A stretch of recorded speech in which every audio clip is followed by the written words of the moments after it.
Chapitre 5 Aller à l'hôpital avec grand-mère.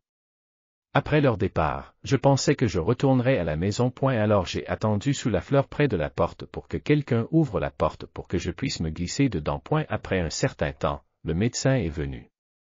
Pendant que Madame Spring lui ouvrait la porte, je me suis glissé. Je courus dans la chambre et me cachai sous le lit de grand-mère.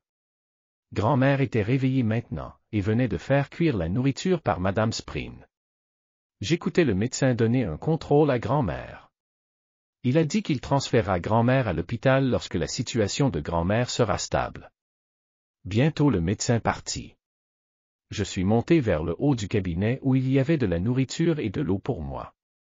La nuit, l'infirmière et Madame Spring se sont rendues dans d'autres chambres pour dormir. Je suis allé au bord du sommet et j'ai appelé grand-mère à voix basse.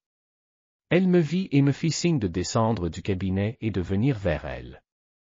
En me touchant la tête, les yeux de grand-mère étaient pleins de larmes. « Est-ce que c'est ennuyeux de rester là-haut, ma chérie ?» dit-elle.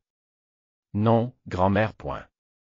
Je suis sortie pour jouer aujourd'hui. » Puis je lui ai dit ce qui s'était passé dans la cour.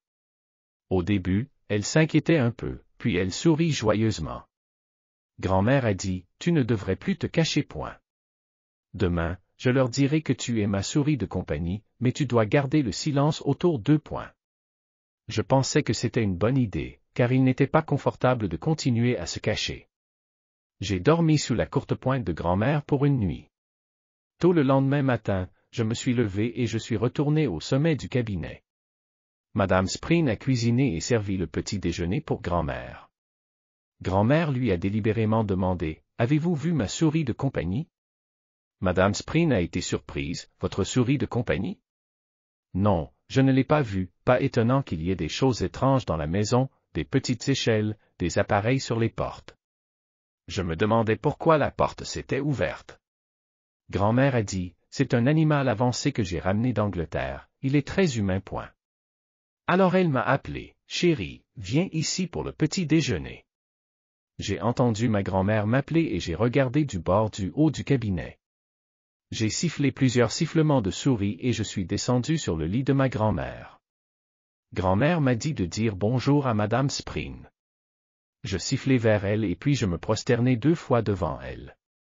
Madame Spring frappa des mains et dit, « Il est si mignon. » Je n'ai jamais vu un animal aussi mignon. Puis l'infirmière est venue et je lui ai fait la même chose. Elle était aussi heureuse. Grand-mère lui a dit, « Merci beaucoup. Si je vais à l'hôpital, je ne peux pas laisser mon animal de compagnie à la maison. Il est très obéissant, il ne courra nulle part.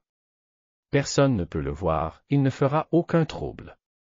Si je ne pouvais pas l'emmener, je n'irais jamais à l'hôpital. » L'infirmière promit à grand-mère de me laisser partir avec elle.